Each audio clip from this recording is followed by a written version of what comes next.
में आपका जो नेचुरल लॉ था वो कंप्लीट हो गया था क्या? नहीं हुआ था ना कंप्लीट? नहीं नहीं मैम, कंप्लीट नहीं हुआ था वो। आपने बस मेडिवल वो तीनों बड़ा बता दिए थे। मतलब अच्छा। एंशियंट वाला, मेडिवल, और फिर आप वहां तक पहुंचे थे पीरियड ऑफ रेनेसेंस, पुनर्जागरण पीरियड काल। ऑफ। हाँ हाँ हाँ हाँ हाँ, अब ठीक है मैम फिर। जी। मैम इसमें सिलेबस में रिवाइवल ऑफ नेचुरल लॉ का क्या मतलब है जो इस ये सिलेबस वही में है। है? हाँ, मैं वही आपको बताती हूँ। रिवाइवल ऑफ नेचुरल लॉ जो है ना, ये हम्म, आपका पीरियड ऑफ रेनेसेंस ही है। अच्छा जी। हाँ जी। अभी अब मैं आपको बताती हूँ इसको डिटेल में। देखो, एक्चुअली क्या था, जो 19th सेंचुरी थी ना, 19th सेंचुरी नेचुरल लॉ का डिक्लाइन पीरियड था। ठीक है, उससे पहले तक तो मतलब 1804 तक तो सब ठीक था कि हाँ नेचुरल लॉ, ये पीरियड ऑफ रेनेसेंस में यही आता है कि 1808 तक का पीरियड था जो कि पुनर्जागरण काल था।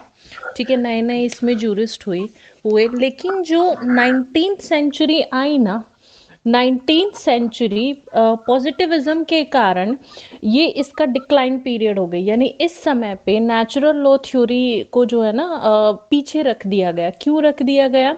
क्योंकि इस समय पे क्या था, जो पॉजिटिविस्ट थे ना वो उभर के सामने आए। इंडस्ट्रियल रिवॉल्यूशन हुआ इस टाइम पीरियड में, बहुत सारी साइंटिफिक डिस्कवरीज हुई। तो उन्होंने क्या किया, इंडस्ट्रियल रिवॉल्यूशन और साइंटिफिक डिस्कवरीज ने, कि जो नेचुरल लॉ थ्योरी थी ना,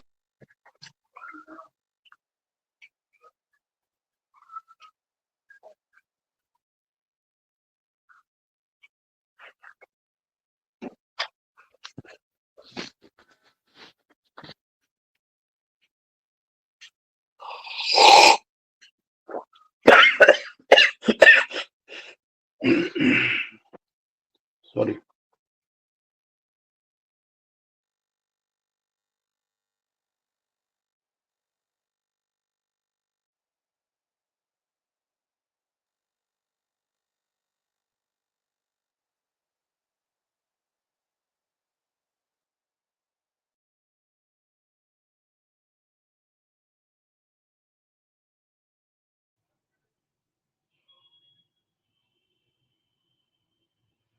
ये मैम आपकी आवाज नहीं आ रही है।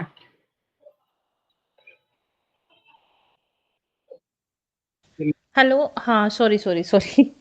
चलिए, अब तो आ रही है ना? हाँ जी, हाँ जी, हाँ थैंक यू। जी। यस हाँ यस। तो ओके। हाँ तो मैं बोल रही थी कि जो इंडस्ट्रियल रिवॉल्यूशन था और साइंटिफिक डिस्कवरीज जो इस समय पे हुई ड्यूरिंग 19th सेंचुरी, उन्होंने एक ऐसा इन्वायरमेंट क्रिएट कर दिया जिसने कि नेचुरल लॉ फिलॉसफी को बिल्कुल सेटबैक कर दिया, पीछे की तरफ धकेल दिया। अब इस टाइम पे doctrine of lessees fair evolve हुआ। लेसस फेयर का मतलब क्या होता है? वेलफेयर स्टेट का जो कॉन्सेप्ट था वो आया। बहुत सारी इकोनॉमिक और पॉलिटिकल एक्टिविटीज हुई जिन्होंने सोवरन अथॉरिटी को, सॉवरन अथॉरिटी की जो पावर्स थी उसको वीक कर दिया, है ना। तो ये सारी जो चीजें हुई, इन्होंने नेचुरल लॉ को बिल्कुल साइड कर दिया। और एक और कारण हुआ कि इसी समय पे एनालिटिकल पॉजिटिविज्म के जो प्रोपाउंडर थे बेंथम और ऑस्टिन, वो आ गए और उन्होंने क्या किया कि नेचुरल लॉ थ्योरी को रिजेक्ट कर दिया। ठीक है, बेंथम ने इनफैक्ट इसको कहा है सिंपल नॉनसेंस, मतलब ये कुछ भी नहीं है, सिंपली नॉनसेंस है, एम्बिगुअस है, मिसलीडिंग है। तो ये सारी चीजें हुई, इसलिए ये वाला जो पीरियड है ड्यूरिंग 19th सेंचुरी, ये नेचुरल लॉ का डिक्लाइन पीरियड है। ठीक है, अब उसके बाद आते हैं 20th सेंचुरी। ठीक है, 20th सेंचुरी जो थी ये नेचुरल लॉ का रिवाइवल पीरियड है। यानी कि 20th सेंचुरी में, during 20th century natural law पूरे तरीके से रिवाइव हो गया। रिवाइव कैसे हो गया? कि 19th सेंचुरी का एंड हुआ और 19th सेंचुरी में जो लीगल फिलॉसफी दी गई, यानी कि जो ज्यादा इंपॉर्टेंस पॉजिटिव लॉ को दी गई, उसके अगेंस्ट रिएक्शन आया। ठीक है, रिएक्शन कैसे आया कि मतलब जो नेचुरल लॉ था वो रिवाइव हो गया। इस समय पे ये माना गया कि भाई जो नेचुरल लॉ था ना वो कंप्लीटली फ्यूटाइल नहीं था। नेचुरल लॉ थ्योरी जो थी वो पूरे तरीके से व्यर्थ नहीं थी। बल्कि उसकी भी अपनी सिग्निफिकेंस थी। क्यों आई? क्योंकि पूरी सोशल कंडीशंस चेंज हो गई है ना, बहुत सारी अलग तरीके की प्रॉब्लम्स अराइज होने लगी। और ये जो 20th सेंचुरी जो रिवाइवल पीरियड है ना, ये एक मटेरियलिज्म जो सोसाइटी के अंदर ड्यूरिंग 19th सेंचुरी आया था just because of industrial revolution, उसका इम्पैक्ट 20th सेंचुरी में आया कि जो सोशो पॉलिटिकल कंडीशंस थी वो चेंज हो गई पूरे तरीके से।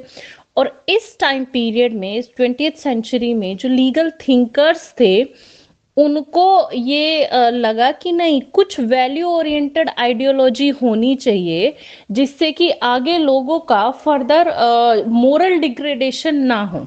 क्यों ना हो? क्योंकि जो देखो उस समय पे जो वेस्टर्न सोसाइटी थी ना, वो बहुत ज्यादा तंग आ चुकी थी। वर्ल्ड वार्स हुए थे, ठीक है, वर्ल्ड वार हुए थे, और बहुत सारी चीजें उस टाइम पे हुई थी, और वो एक ऐसा लीगल सिस्टम सर्च करना चाह रही थी जो वैल्यू ओरिएंटेड हो, है ना। तो ये जो सारे फैक्टर्स थे, वो सारे क्युमुलेटिव होकर के उन्होंने नेचुरल लॉ थ्योरी को रिवाइव कर दिया, but in its modified form. ठीक है, मॉडिफाइड फॉर्म में आया। मॉडिफाइड फॉर्म में आके इस समय पे डॉक्टर एलन थे, उन्होंने क्या कहा कि जो नई नेचुरल थ्योरी थी ना, वो ज्यादा वैल्यू लोडेड थी, वैल्यू ओरिएंटेड थी, वैल्यू कॉन्शियस थी, ठीक है, रिलेटिविस्टिक थी, पूरे तरीके से एब्सोल्यूट नहीं थी, बल्कि एक चेंजिंग फॉर्म में थी, ठीक है, और एक इस तरीके से फॉर्म की गई थी जो कि एवरलास्टिंग थी, एवरलास्टिंग इन कैरेक्टर। अब यहाँ पे इस टाइम पीरियड में, यानी कि रिवाइवल पीरियड में, जो जूरिस्ट हुए हैं वो हुए हैं स्टैमलर, रूडोल्फ स्टैमलर जिनको कहा जाता है, कोहलर, जॉन रोल्स, ये इसके लीडिंग एक्सपोनेंट थे रिवाइवल पीरियड के। ठीक है जी, हाँ, I repeat, Stammler, Rudolf Stammler, Kohler, Rawls, John Rawls इनका पूरा नाम है, ठीक है, ये लीडिंग एक्सपोनेंट थे।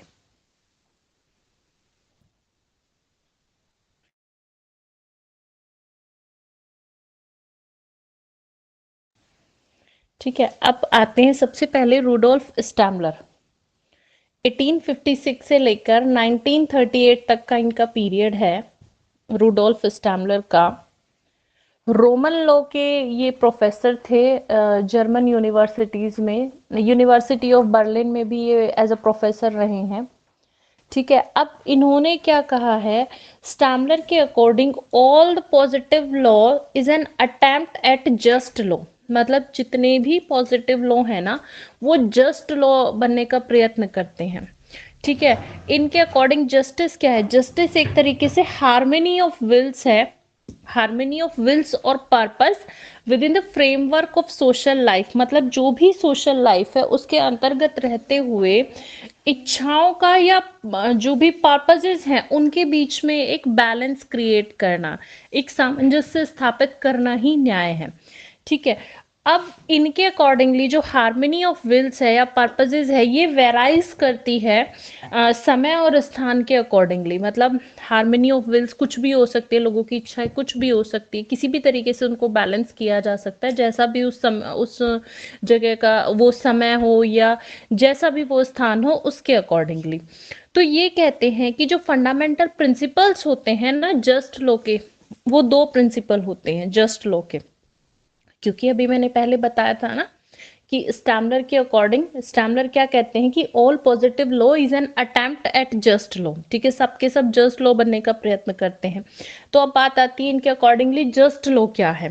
तो ये कहते हैं कि जस्ट लॉ के लिए ना दो चीजें जरूरी हैं। First of all, principle of respect, दूसरा प्रिंसिपल ऑफ कम्युनिटी पार्टिसिपेशन। ठीक है, मतलब कितना आप सम्मान करते हो किसी भी कम्युनिटी का, या कम्युनिटी उस लॉ में कितना पार्टिसिपेट करती है। इनके अकॉर्डिंगली जो लॉ ऑफ द नेचर है, उसका मतलब होता है जस्ट लॉ। कैसे? जस्ट लॉ वो लॉ होता है जो कि सोसाइटी में हार्मनी क्रिएट करके रखे, सामंजस्य स्थापित करके रखे। तो लॉ का पर्पस क्या होता है? लॉ का पर्पस केवल विल को प्रोटेक्ट करना ही नहीं होता, बल्कि सबके पर्पसेस और सब जो भी लोग हैं कम्युनिटी में, उन सबके पर्पसेस को यूनिफाई करना होता है, मतलब एकता कायम करना होता है या एक रूप बनाना होता है। दूसरे शब्दों में इसका जो पर्पस होता है लॉ का, वो केवल लोगों की विल को, सबकी इच्छाओं को प्रोटेक्ट करना नहीं होता, बल्कि सबकी इच्छाओं को एक रूप बनाना होता है, एकता कायम करना होता है लॉ का मेन पर्पस। क्लियर है? अब स्टैमलर जो है ना, स्टैमलर ये कहते हैं कि ये इम्पॉसिबल है कि आप लीगल प्रिंसिपल्स को यूनिवर्सल कर दो, मतलब उनके लिए कोई एक लीगल फ्रेम बना दो कि जितने भी लीगल प्रिंसिपल्स हैं वो सब के सब एक फ्रेम के अंतर्गत आ जाए। ऐसा पॉसिबल नहीं होता। ऐसा पॉसिबल क्यों नहीं होता? क्योंकि जो principle of law of nature है, या लॉ ऑफ नेचर तो सॉरी कांस्टेंट होता है, बट जो हमारा एग्जिस्टिंग लॉ है, या हम कह सकते हैं कि जो पॉजिटिव लॉ है या लॉ ऑफ द स्टेट है, वो चेंज होता रहता है। तो आप हर एक लॉ को या एग्जिस्टिंग लॉ को कि कोई भी एक ऐसा यूनिवर्सल फ्रेम नहीं बना सकते जिसके अंदर आप लॉ को रख सको। यानी कि लॉ जो है, लॉ को हम कह सकते हैं कि law is the law of nature with a variable content. इसको आप चाहे तो नोट डाउन कर लो, चाहे तो अंडरलाइन कर लो। इनके accordingly law is the law of nature with a variable content. ठीक है? अगर बुक ले रहे हैं तो अंडरलाइन कर लीजिए, अदरवाइज इसको लिख लीजिए, क्योंकि कई बार पेपर में ऐसे स्टेटमेंट देके पूछ लिया जाता है कि explain law is the law of nature with a variable content. तो आपको ये वेरिएबल कंटेंट वर्ड याद रखना होगा। इसका मतलब वो क्या पूछना चाह रहा है? रूडोल्फ स्टैमलर को पूछना चाह रहा है। ठीक है? अब ये कहते हैं कि हर एक पर्सन जो है, हर एक पर्सन बाउंड होता है दूसरे व्यक्ति के राइट्स और क्लेम्स को रिस्पेक्ट करने के लिए। ठीक है? और कम्युनिटी में अपना कंट्रीब्यूशन शेयर करता है, जो भी उसका कंट्रीब्यूशन है उसको शेयर करता है। ठीक है? इसलिए लॉ जो है, लॉ को इन्होंने वेरिएबल कंटेंट बताया है। ठीक है? और ये कहते हैं कि एक जस्ट लॉ जो होता है ना, वो हमेशा इंडिविजुअल इंटरेस्ट को सोसाइटी के साथ हार्मोनाइज करने का काम करता है। जस्ट लॉ हार्मोनाइज करने का काम करता है। साथ ही साथ जो जस्ट लॉ होता है वो इंडिविजुअल की फ्रीडम को भी प्रिजर्व करता है। इंडिविजुअल फ्रीडम को भी, साथ ही साथ जो अदर इंडिविजुअल है, जो दूसरा व्यक्ति है, उसकी फ्रीडम को भी इक्वली बैलेंस करने का काम करता है जस्ट लॉ। ठीक है? समझ में आ गया रूडोल्फ स्टैमलर? हेलो?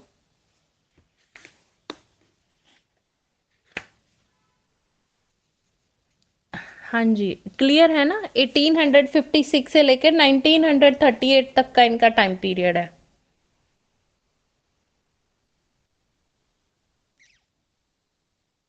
आगे बढ़ूं या इसको दोबारा से रिपीट करवाऊं? हम थोड़ा सा एक बार रिपीट कर दीजिए। देखो, ये इसके में ना एक चीज इंपॉर्टेंट है। रूडोल्फ स्टेमलर क्या कहते हैं कि हमारे जितने भी पॉजिटिव लॉ है, पॉजिटिव लॉ का मतलब तो आप समझते हो कि law made by the state या law made by the sovereign. ठीक है? जो भी लॉ स्टेट बनाता है या सोवरन बनाता है उसको हम क्या बोलते हैं? पॉजिटिव लॉ बोलते हैं। तो जितने भी हमारे पॉजिटिव लॉ हैं वो जस्ट लॉ बनने का प्रयत्न करते हैं। जस्ट लॉ मतलब जो कि लॉ ऑफ नेचर हो। ठीक है? या हम कह सकते हैं कि अगर सीधे शब्दों में कहूँ कि भाई जो पब्लिक पॉलिसी के साथ चलता हो, है ना, नेचुरल लॉ हो। अगर इसको सीधे शब्दों में कहूँ कि भाई जो लॉ है वो जस्ट लॉ होना चाहिए, मतलब एक रीजनेबल लॉ होना चाहिए, व्यर्थ नहीं होना चाहिए वो। तो अब ये तो कह देते हैं कि जितने भी पॉजिटिव लॉ हैं सबका काम क्या है? जस्ट लॉ बनना, रीजनेबल लॉ बनना, जो सबके लिए बराबर हो। ठीक है? सबको जस्टिस दिला सके। लॉ का मतलब यही तो होता है कि वो न्याय दिलाने का काम करता है, तो जस्टिस दिला सके। अब वो न्याय भी दिलाता है तो इस तरीके से दिलाए कि हार्मनी बैलेंस करके रख सके सोसाइटी में, क्लैश ना हो इंडिविजुअल फ्रीडम में और किसी दूसरे व्यक्ति की फ्रीडम में या राइट्स एंड लायबिलिटीज में, दोनों के बीच में किसी तरीके का कोई क्लैश नहीं होना चाहिए, एक बैलेंस होना चाहिए, हार्मनी होनी चाहिए, तभी तो हम उसको जस्ट लॉ बोलेंगे, है ना। तो ये यही कहते हैं कि जो लॉ ऑफ नेचर होता है उसका मतलब जस्ट लॉ जो होता है वो लॉ ऑफ नेचर होता है, ठीक है। तो लॉ ऑफ नेचर का या जस्ट लॉ का पर्पस क्या होता है, सोसाइटी में हार्मनी बैलेंस करना, ठीक है, हार्मोनाइज करना। तो अब ये कहते हैं कि जो हमारा लॉ है वो, ठीक है, हम प्रयत्न करते हैं कि एग्जिस्टिंग लॉ या पॉजिटिव लॉ जस्ट लॉ बने, ठीक। साथ में ये एक और चीज कहते हैं कि ये तो ठीक है कि भाई जस्ट लॉ होना चाहिए, लेकिन एक और चीज इम्पॉसिबल होती है यहाँ पे।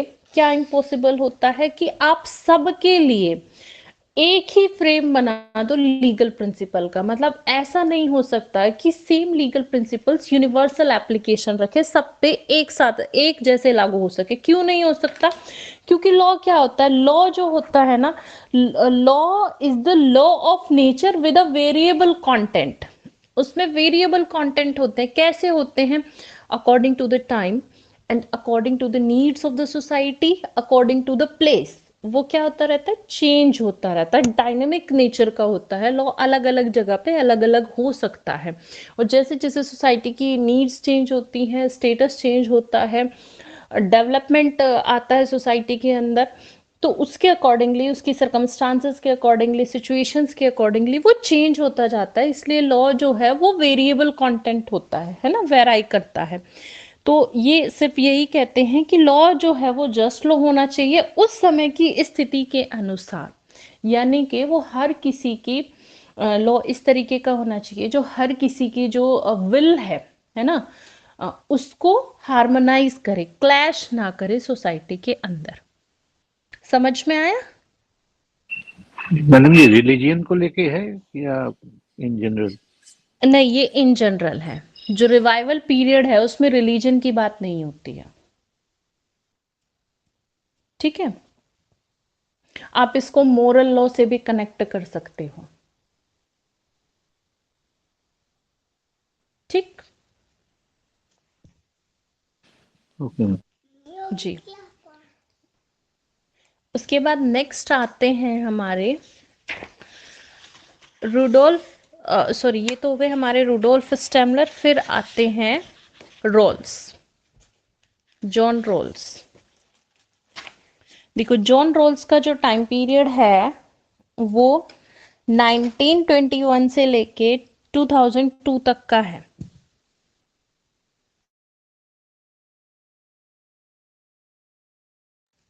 ठीक है। अब जॉन रोल्स जो है, इन्होंने भी, इनका जो कंट्रीब्यूशन है वो बहुत ही सिग्निफिकेंट रहा है।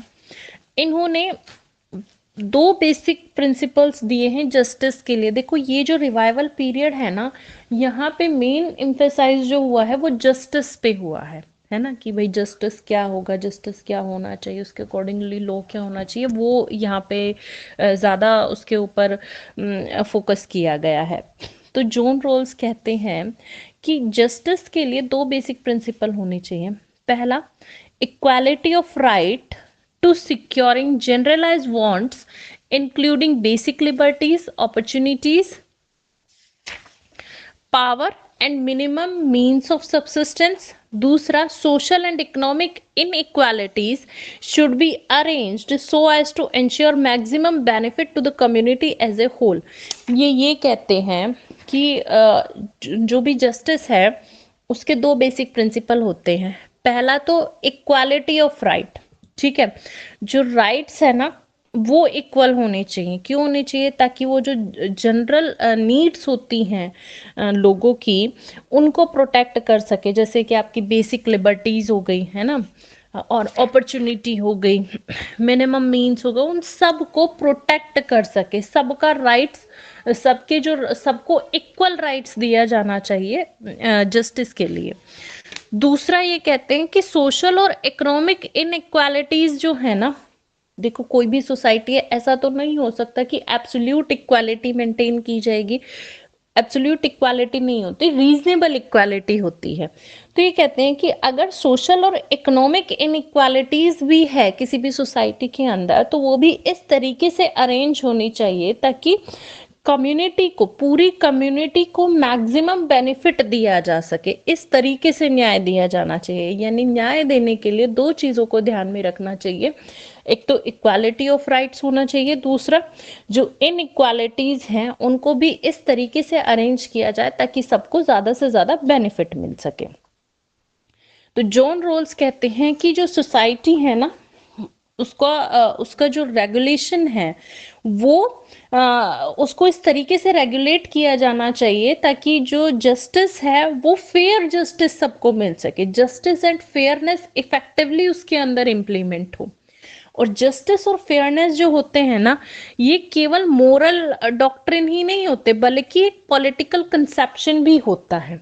केवल मोरालिटी तो नहीं होती है, मोरल डॉक्ट्रिन ही नहीं होते हैं जस्टिस और फेयरनेस, ये पॉलिटिकल कंसेप्शन भी है। इसलिए जितने भी पॉलिटिक्स हैं, है ना, जो भी पॉलिटिकल और सोशल इंस्टीट्यूशंस है सोसाइटी के, उनके ऊपर भी ये एप्लीकेबल होता है। जस्टिस जो होता है, जस्टिस और फेयरनेस दोनों इनके ऊपर भी एप्लीकेबल होते हैं। अब रोल्स जो है ना, रोल्स जस्टिस के 3 लेवल बताते हैं, 3 लेवल्स पोस्टुलेट्स ये देते हैं। पहला है लोकल जस्टिस। लोकल जस्टिस के अंदर क्या चीजें आ जाती हैं, इसके अंदर डायरेक्टली जितने भी इंस्टीट्यूशंस और एसोसिएशंस हैं वो इंक्लूड हो जाते हैं। दूसरा डोमेस्टिक जस्टिस जो कि फैमिली पे अप्लाई करता है। तीसरा ग्लोबल जस्टिस जो कि इंटरनेशनल लेवल पर एप्लीकेबल होता है। ठीक है, तो जॉन रोल्स कहते हैं कि 3 तरीके का जस्टिस होता है या 3 लेवल पे जस्टिस पोस्टुलेट्स होते हैं। पहला लोकल जस्टिस जो कि सब पे एप्लीकेबल होता है, जितने भी इंस्टीट्यूशंस और एसोसिएशंस हैं उन सब पे। दूसरा डोमेस्टिक जस्टिस जो फैमिली पे एप्लीकेबल होता है। तीसरा ग्लोबल जस्टिस, ठीक है, जो इंटरनेशनल लेवल पर एप्लीकेबल होता है। तो ये जो जस्टिस है लोकल, डोमेस्टिक और ग्लोबल, ऐसा नहीं है कि इन पे कोई रेस्ट्रिक्शंस नहीं होगा। रूल ऑफ लॉ को मेंटेन करने के लिए रीजनेबल रेस्ट्रिक्शंस किए जा सकते हैं। ठीक, इतना समझ में आया? हेलो, हाँ जी मैम, आया समझ। ओके, अब देखो, अब ये जो जॉन रॉल्स की जो थ्योरी है ना, इनकी थ्योरी को theories of equality and justice भी कहा जाता है। चाहे तो नोट डाउन कर लो, theory of equality and justice. इनकी इसी थ्योरी को theory of equality and justice कहा जाता है। ठीक है, अब इनकी जो थ्योरी है, theory of equality and justice, उसके भी 2 फंडामेंटल प्रिंसिपल्स हैं। ठीक है, 2 फंडामेंटल प्रिंसिपल्स के बीच में इनकी थ्योरी घूमती है। कौन से प्रिंसिपल में?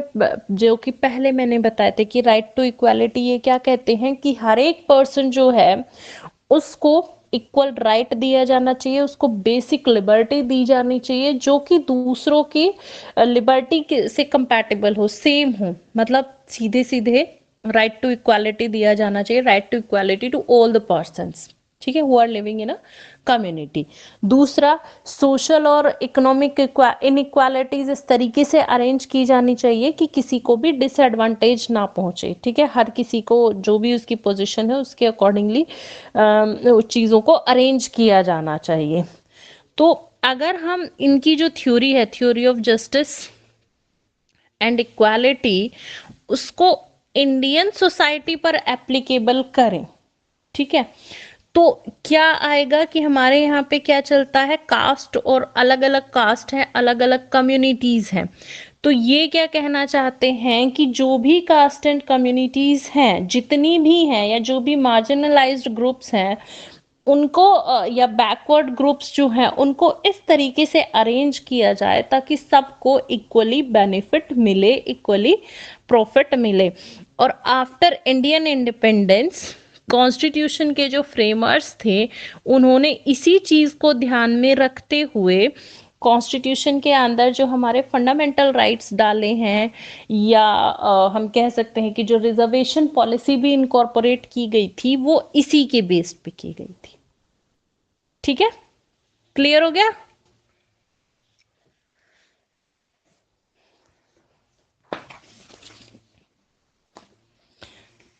अच्छा, अब ये हो गई हमारी theory of justice and equality यानी जोन रोल्स। अच्छा, एक और चीज है, इसमें ऐसा नहीं है कि हर एक जूरिस्ट को आपको बहुत ज्यादा डिटेल में लिखना है, नहीं। अगर नेचुरल लॉ थ्योरी आएगी तो थोड़ा थोड़ा सारे जूरिस्ट के बारे में लिखना है। उसके बाद नेक्स्ट हमारे आते हैं फ्यूलर। है तो इसमें और भी कई सारे जूरिस्ट, पर जो इंपॉर्टेंट है मैं केवल वही आपको करवाऊंगी। फ्यूलर, देखो फ्यूलर जो, जी मैम, जॉन ऑस्टिन की थ्योरी एंड आपने जो अभी बताई है, तो इसमें तो इसकी थ्योरी जो जर्मी बेंथम से मतलब सेम है ना दोनों की, बस जर्मी हाँ, बेंथम बिल्कुल बिल्कुल बिल्कुल बिल्कुल बिल्कुल ठीक बोल रहे हैं, सेम सेम ही है, बिल्कुल एग्जैक्टली। बहुत ज्यादा डिफरेंस नहीं है दोनों की थ्योरी में। क्यों डिफरेंस नहीं है ये भी मैं जर्मी आपको बेंथम ने बताती मैम हूँ। सोवरेन का, जर्मी बेंथम जो है उसने सोवरेन का मतलब ऑब्जेक्शन उठाया उसने कि all command is not sovereign, और नहीं, जॉन एक ऑस्टिन ने जो भी कमांड थी उसको सोवरेन बोला नहीं, है। मैं बताती हूँ, सुनो सुनो सुनो मेरी बात। जी। एक्चुअली जर्मी बेंथम पॉलिटिकल, वो सॉरी एनालिटिकल स्कूल से रिलेट करते थे, ठीक है। ये नेचुरल लॉ स्कूल से रिलेट करते हैं, लेकिन इन दोनों की थ्योरी में सिमिलैरिटी क्यों आ रही है? जस्ट बिकॉज जो जर्मी बेंथम थे ना, वो एक रिफॉर्मर थे, ठीक है। लॉ को रिफॉर्म जो किया गया था ना, वो उन्हीं की थ्योरी के बेस पे किया गया था। इंग्लैंड में जितना भी लॉ में रिफॉर्म हुआ है, वो उन्हीं के थ्योरी के बेस्ड पे हुआ है। और उन्होंने जो अपनी theory of pain and pleasure दी या इंडिविजुअलिज्म दी, वो कुछ कुछ मिलती जुलती है। इसलिए दोनों में थोड़ी बहुत सिमिलैरिटी है, बहुत ज्यादा नहीं है। बहुत ज्यादा क्यों नहीं है? क्योंकि ये नेचुरल लॉ स्कूल से बिलोंग करते हैं और वो वहाँ एनालिटिकल से करते थे। हालांकि बैंथम तो क्योंकि नेचुरल लॉ को एकदम ही ये कह देते हैं कि नेचुरल लॉ तो कुछ लॉ होता ही नहीं है, पर थोड़ा सा जो उसकी हम कह सकते हैं ना कि जो उसका बेस है, वो दोनों का सेम सेम सही है, इसलिए थोड़ी सी सिमिलैरिटी है। मैम एक्चुअली मैंने पढ़ा था हमें कि हम्म। जो जॉन ऑस्टिन है वो ये कहते हैं कि जो सॉवरेन ने जो कमांड दी वही लॉ है, बट वो जर्मी बेंथम कहते हैं एनालिटिकल कि से है ना।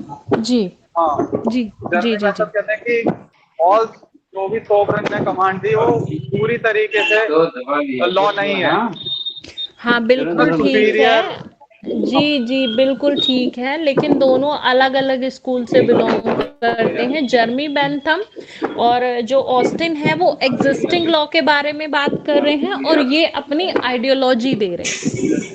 वहां जस्टिस की बात नहीं की जा रही है। जर्मी बेंथम जो है जस्टिस की बात नहीं कर रहे हैं, वो केवल ये कह रहे हैं कि लॉ इस तरीके से होना चाहिए कि भाई जो मैक्सिमम नंबर ऑफ पीपल को मैक्सिमम हैप्पीनेस प्रोवाइड कर सके, ठीक है। और ये यहाँ मतलब एग्जिस्टिंग लॉ के साथ साथ में ये नेचुरल लॉ को इनकॉर्पोरेट करते हुए अपनी बात बोल रहे हैं, ठीक है। ये रिनेसेंस मूवमेंट जो है, पुनर्जागरण काल, ये जो है जी पुनर्जागरण काल है रिनेसेंस मूवमेंट। जी।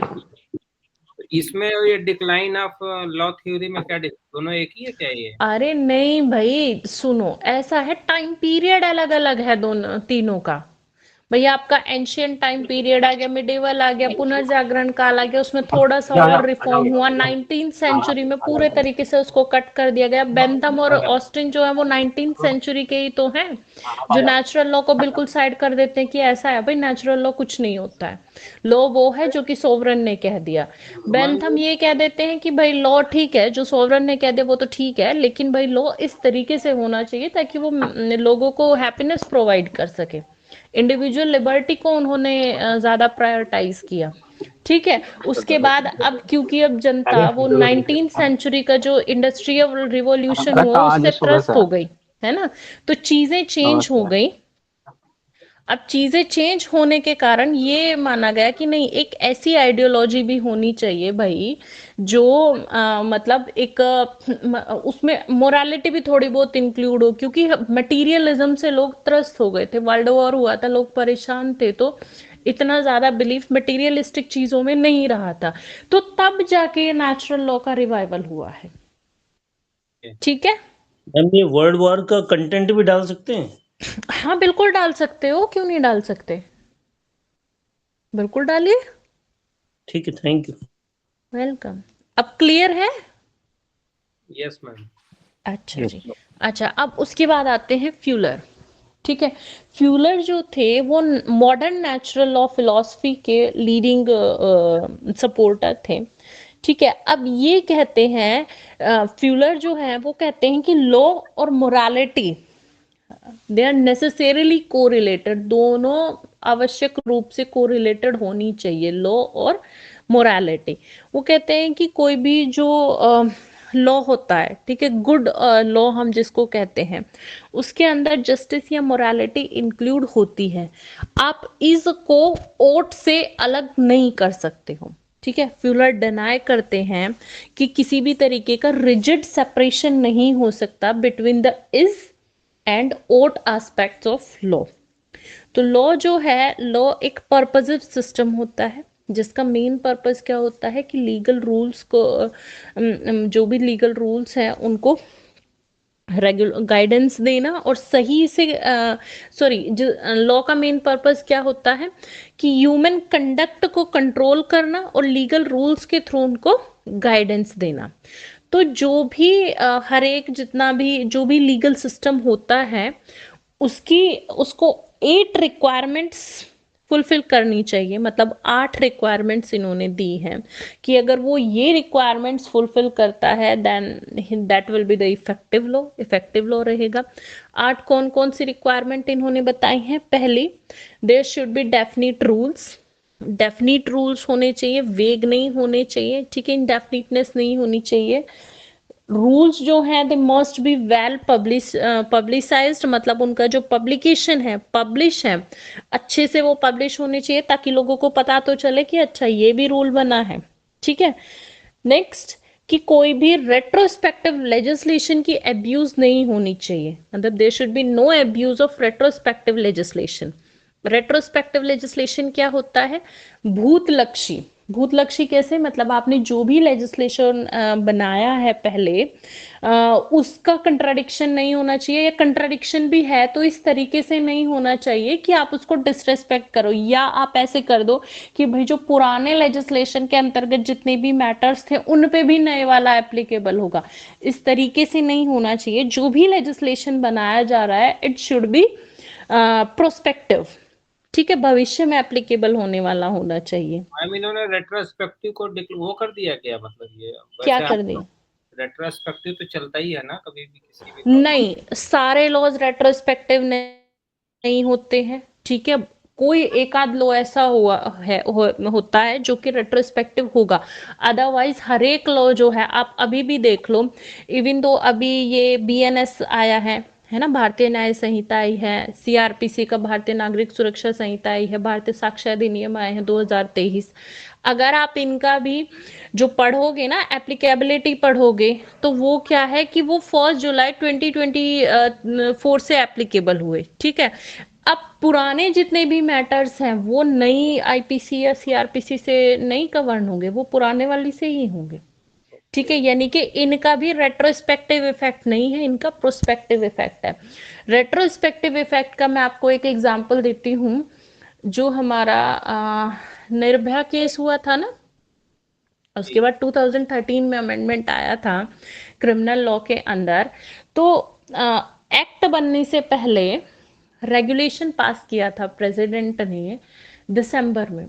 ठीक है, तो अब जब ये एक्ट बना, एक्ट बनने के बाद में क्लोज डाली गई कि ये जो एक्ट है ये एप्लीकेबल कब से माना जाएगा, दिसंबर या फरवरी की डेट दी थी तब से माना जाएगा, और ये इनेक्ट कब हुआ, ये बाद में जाके इनेक्ट हुआ था, यानी इसका रेट्रोस्पेक्टिव इफेक्ट पड़ा था कि 1 दिसंबर के बाद जितने भी केसेस हैं, 1 दिसंबर 2012 के बाद के जितने भी केसेस हैं वो नए क्रिमिनल एक्ट के अकॉर्डिंग डील होंगे। तो वो एक एग्जाम्पल था रेट्रोस्पेक्टिव का, अदरवाइज जितने भी लॉज बनते हैं वो सब प्रोस्पेक्टिव बनते हैं। ठीक है।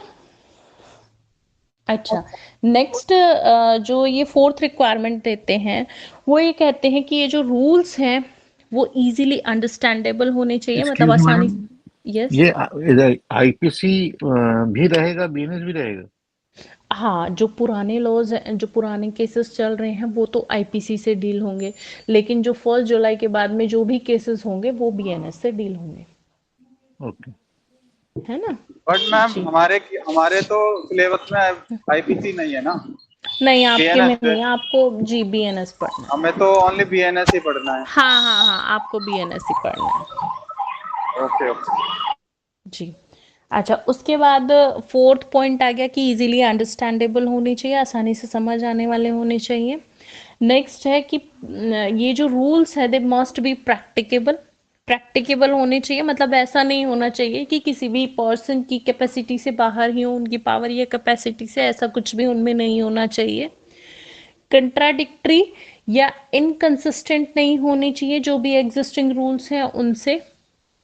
और ये जो रूल्स हैं वो फ्रीक्वेंट चेंजेस इनके अंदर नहीं होने चाहिए कि आप जल्दी जल्दी उसमें एकदम चेंज करते रहो। और इनमें ना एक कॉन्ग्रुएंस होनी चाहिए बिटवीन द रूल्स प्रोमलगेटेड, यानी जो रूल बनाए गए हैं, और जो एक्चुअल एडमिनिस्ट्रेशन जिनका हो रहा है, उन दोनों के बीच में एक अनुरूपता होनी चाहिए, रूल्स इस तरीके से बनाए जाने चाहिए। तो ये टोटल 8 रिक्वायरमेंट्स दी थी फ्यूलर ने कि कोई भी जो रूल है वो इस तरीके से बनाया जाना चाहिए। ठीक है, क्लियर? हाँ जी मैम, क्लियर। जी। अच्छा, अब उसके बाद आता है क्रिटिसिज्म नेचुरल लॉ थ्योरी का। इसको कैसे क्रिटिसाइज किया जाता है? इसका पहला क्रिटिसिज्म ये है कि जो नेचुरल लॉ थ्योरी है ना, ये कंफ्यूज कर देती है किस चीज को, the nature of the law और morality. Nature of law, morality with scientific laws, इनमें मतलब कंफ्यूजन क्रिएट हो जाता है कि नेचर ऑफ लॉ क्या है, मोरालिटी क्या है, साइंटिफिक लॉज के साथ कैसे डील करेंगे, तो ये कंफ्यूजन क्रिएट कर देती है, पहला क्रिटिसिज्म। दूसरा, जो मोरल प्रोपोजिशंस हैं कि ओट टू बी, ठीक है, वो हमेशा जो सोसाइटी की जो नीड्स है ना उनके कंफर्म नहीं हो सकते, मतलब उनके साथ ओट टू भी हमेशा नहीं चल सकता सोसाइटी की नीड्स के अकॉर्डिंगली। तो ये भी इसका एक क्रिटिसिज्म आ जाता है। ओट टू बी का मतलब क्या होता है कि लॉ क्या होना चाहिए। अब क्या होना चाहिए, क्या होना चाहिए तो चेंज होता रहता है ना, कि किसी समय पे कुछ और होना चाहिए, किसी समय पे कुछ और होना चाहिए। तो ओट टू बी को आप हमेशा ही एक साथ में, मतलब इसको यूनिवर्सली एप्लीकेबल नहीं कर सकते। नेक्स्ट आता है कि जो नेचुरल लॉ के अंदर रूल ऑफ मोरालिटी है वो अमेंडेबल नहीं होती, मतलब उसमें चेंज नहीं होता। लेकिन जो लीगल रूल्स होते हैं वो according to the needs of the society या changing needs of the society, with the changing needs of the society वो चेंज होते रहते हैं लीगल रूल्स। ठीक है, तो ये भी एक इसकी ड्रॉबैक है, या हम कह सकते हैं क्रिटिसिज्म है। नेक्स्ट आता है कि जो लीगल डिस्प्यूट्स होते हैं वो लॉ ऑफ कोर्ट्स के थ्रू सेटल किए जाते हैं, लेकिन जो मोरालिटी एंड लॉ के जो डिस्प्यूट्स होते हैं उनकी जुडिशियल स्क्रूटिनी नहीं की जा सकती। मतलब अगर मोरालिटी के अगेंस्ट कुछ हो रहा है या लॉ ऑफ द नेचर के अगेंस्ट कुछ हो रहा है तो कोर्ट ऑफ लॉ उसको कैसे क्वेश्चन करेगी, कोर्ट ऑफ लॉ उसको डिसाइड नहीं कर सकती। ये किसका क्रिटिसिज्म है? दूसरा, कई बार क्या होता है कि जो लॉ एंड मोरालिटी है ना, कभी कभी वो एक दूसरे से कॉन्फ्लिक्ट हो जाती है। तो अब कौन सा लॉ हम जस्ट माने या कौन सा लॉ अनजस्ट माने, इसको भी टेस्ट नहीं किया जा सकता। फॉर एग्जाम्पल, अभी का जो हमारी सोसाइटी है उसके अकॉर्डिंगली, जैसे लिव इन रिलेशनशिप है, राइट, वो लीगल है। बट अगर सोशल पर्सपेक्टिव में देखें, मैक्सिमम सोशल पर्सपेक्टिव में उसको हम मॉरल नहीं कह सकते हैं, ठीक है। अभी का जो सोशल फिनोमिना है उसके अकॉर्डिंगली आगे 10-20 साल बाद हो सकता है मोरालिटी चेंज हो जाए, बट अभी के सोशल पर्सपेक्टिव में वो मॉरल नहीं है। तो अब लॉ एंड मोरालिटी दोनों एक दूसरे के कन्फ्रंट हो गए ना, कॉन्फ्लिक्शन हो गया ना, तो अब किसको मानेंगे, मोरालिटी को मानोगे या लॉ को मानोगे? तो ऑब्वियसली लॉ प्रिवेल करेगा। तो इसलिए नेचुरल लॉ थ्योरी को इन बेसिस पे क्रिटिसाइज किया जाता है। ठीक है, समझ आ गया? Yes, ma'am. अच्छा, अब आपका लास्ट टॉपिक बचता है मार्क्सिस्ट थ्योरी ऑफ लॉ। बहुत छोटा सा है। अच्छा, मैंने एक चीज और की थी, आप कॉपी पेन ले लो, कुछ वेरी शॉर्ट क्वेश्चन, शॉर्ट और लॉन्ग क्वेश्चन। मैं पहले आपको वो लिखवा देती हूँ क्योंकि मार्क्सिस्ट थ्योरी तो केवल 5 मिनट की है, और ये वो क्वेश्चंस हैं जो कि पिछले 10 साल, 10 नहीं, आई थिंक 2017 से लेके 2023 तक के क्वेश्चन हैं, और कई बार रिपीट भी होने हैं, तो आप इनको फटाफट लिखते जाओ, ठीक है। इसमें एक खोलर रह गया, एक इसमें था ना, ऐसे जो तो आप कई बता रहे थे सारे ना। रह गए, लेकिन ठीक है, बस इतना ही नहीं, सफिशिएंट है अच्छा, जी। मतलब शॉर्ट क्वेश्चन नहीं आएगा उससे? ना ना ना ना, कोलर ये पे मैम कुछ नहीं आता। चैप्टर से एक ही आएगा ना क्वेश्चन, ये नेचुरल लॉ। कोलर भी अगर आता है तो चलो, कोलर को भी मैं आपको बता देती हूँ, ठीक है। 2-3 लाइन में कोलर है। कोलर जो थे ना, वो एक नियो हिगेलियन थे, उस टाइम की आइडियोलॉजी थी नियो हिगेलियन की। इन्होंने क्या किया है, लॉ को कैसे डिफाइन किया है, ये कहते हैं कि जो स्टैंडर्ड ऑफ कंडक्ट है, ठीक है, या हम कह सकते हैं कि जो लॉ है ना, वो कैसा होना चाहिए, रीजनेबल होना चाहिए, ठीक है, रीजनेबल होना चाहिए, और उसके ऊपर किसी भी तरीके का फोर्स नहीं होना चाहिए। मतलब ये कहना चाहते हैं कि जो लॉ जो है ना, वो अपने आप शेप लेता है, ठीक है। आप उसको किसी भी तरीके की फोर्स के थ्रू, इंडिविजुअल फोर्स के थ्रू या अदर फोर्स के थ्रू चेंज नहीं करते हो, बल्कि वो अपने आप खुद ब खुद चेंज होता है। जो भी जो एक्सटर्नल लॉ होता है, ऑब्वियसली वो तो लेजिस्लेशन के थ्रू चेंज होता है, लेकिन जो इंटरनल लॉ होता है ना, वो अकॉर्डिंग टू द सोसाइटी, जो भी उस सोसाइटी का कल्चर है, जो भी मॉरल है, उसके अकॉर्डिंगली इंटरनल लॉ यानी इटर्नल लॉ या नेचुरल लॉ अपने आप शेप लेता है। तो लीगल इंटरप्रिटेशन नहीं की जा सकती इटर्नल लॉ की, ठीक। तो कोहलर ये कहते हैं कि जो जूरल पोस्टुलेट्स है, वो टाइम और प्लेस, दो चीजें सबसे ज्यादा इंपॉर्टेंट होती हैं जूरल पोस्टुलेट्स के लिए, कि उस समय पे एग्जिस्टिंग लॉ को आप चेंज कर सकते हो, बट जो इटर्नल लॉ होता है वो अनचेंजेबल होता है, उसको चेंज नहीं किया जा सकता, ये कोहलर कहते हैं, ठीक है। एक और चीज जी, मैम ये जो आप पहले टॉपिक कवर कर लो, फिर मैं पूछ लेती हूँ। नहीं कर लिया मैंने टॉपिक कवर, बताओ बस, इसमें 2-3 ही लाइन थी, ज्यादा मैम कुछ ये नहीं। जो हम यूनिक से क्वेश्चंस देखते हैं, रेफर करते हैं क्वेश्चंस में, मैम जो आंसर स्पेशली जूरिस्प्रूडेंस में गिवन है ना मैम, वो ऐसे है जैसे पूरी की पूरी बुक का टेक्स्ट बुक के फॉर्म में ही लिखा हुआ है, बहुत ज्यादा थ्योरी में लिखा है। तो मैम इन डेप्थ जैसे हर क्वेश्चन में कई कई सेक्शंस और कई कई हर किसी की ना, जैसे हर कोई जूरिस्ट है उसकी जो थ्योरी दी हुई है, वो कई बार ऐसा भी होता है ना कि कंफ्यूजिंग भी हो जाती है, एक ही थ्योरी दूसरे से मैच करती है। तो मैम इतनी सारी थ्योरी रिमाइंड कैसे होगी, मतलब इतनी डेप्थ में कैसे लिखना है, मुझे ये जानना है कि अगर हम उसका प्रिसाइज व्यू दे या फिर शॉर्ट लिख सकते हैं। देखो ऐसा है, ये डिपेंड करेगा कि आपका क्वेश्चन कितने मार्क्स में पूछा जा रहा है। अब जैसे क्योंकि 20 वाले के लिए मैं पूछना चाह रही हूँ। 20 वाले के लिए कम से कम 5-6 पेजेस तो आप लिखोगे मैम 5 to 6 इनफ होगा, क्योंकि 7-8 पेजेस बोल रहे हैं कई टीचर्स। तो देखो ऐसा है, 7-8 लिख दो तो बहुत अच्छा, लेकिन इतना आप, क्योंकि फर्स्ट सेमेस्टर है, इतनी स्पीड आपकी नहीं होगी, तो क्वेश्चन छूटने से बेटर है कि उसको थोड़ा सा कट शॉर्ट कर दो, लेकिन छोड़ के कुछ भी नहीं आना है। तो मैं मिनिमम 5 to 6 पेजेस कह रही हूँ कि 5 to 6 पेजेस मिनिमम आपको लिखने पड़ेंगे। अब आप सोचो 5 to 6 पेजेस कैसे लिखोगे, ऐसा तो है नहीं कि 2 लाइन में लिख के आप आंसर खत्म कर दोगे, है ना, तो उसके लिए थोड़ा सा डिटेल में पढ़ना होगा, जैसे उसकी थ्योरी क्या है और उस जो भी जूरिस्ट है उसका क्रिटिसिज्म क्या है, जो मेन पॉइंट्स है वो तो एटलीस्ट आपको देने ही होंगे ना। मैम कोई इजी बुक नहीं है जैसे आप समझाते हो उस लैंग्वेज में, उससे पढ़ ले तो? अब यस ऐसे मैम, वही प्रॉब्लम आ रही है उसमें ना, लैंग्वेज बिल्कुल हाँ। जैसे वो कॉमन लैंग्वेज नहीं है ना, उसको जैसे आप रेफर करते। हाँ बिल्कुल, जैसे आप समझाते हो वैसे आप कौन सी बुक को रेफर करते हो? पराज देखो पे में ऐसा टिक है, कर लो मैम, पराज पे से पढ़ा रहा है उसे हाँ टिक करो मैडम। मैं परांज पे और एक बुक है अवतार सिंह, मैं ये दोनों रेफर करती हूँ। और ठीक है, यूनिक ने और पराज पे उतार दी है बस। हाँ यूनिक ने परांज पे उतार दी है, बट मैं दोनों बुक्स रेफर करती हूँ, अवतार सिंह और परांज पे। अच्छा, इजी वे में मैं आपको इसलिए डिफाइन कर पाती हूँ क्योंकि मैंने ये बहुत पढ़ा है।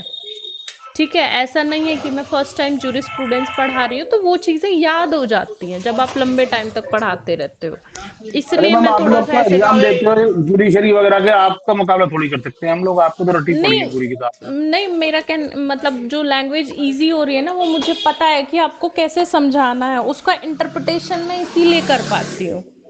तो इसलिए अब ऐसे सेम वही वाली लैंग्वेज किसी बुक में मिलेगी तो नहीं, लेकिन हाँ काफी हद तक आप एक काम कर सकते हो प्रांच पे, और जो अवतार सिंह में बता रही हूँ अगर कहीं से आपको मिल जाए ना तो वो बुक ले लेना, उसमें बहुत शॉर्ट में और अच्छे से पॉइंट वाइज दिया हुआ है, बहुत मैम सारी एक चीजें तो सेम ही मिलेंगी। एक फेवर जी हो सकता है, जी जैसे बिल्कुल। एंशियंट पीरियड की हम बात करते हैं तो जी कहने का मतलब जैसे सुकराट अगर हम लेके चलते हैं तो हम्म सुकराट का जो बेसिक थ्योरी है, कहने का मतलब हम्म उसके आसपास मतलब उसका कॉन्सेप्ट किस चीज पे फोकस करता है ताकि हम उसी से रिलेटेड एग्जांपल या राजाओं की कहानी या उससे रिलेटेड चीजों को वहां पे फोकस कर सके।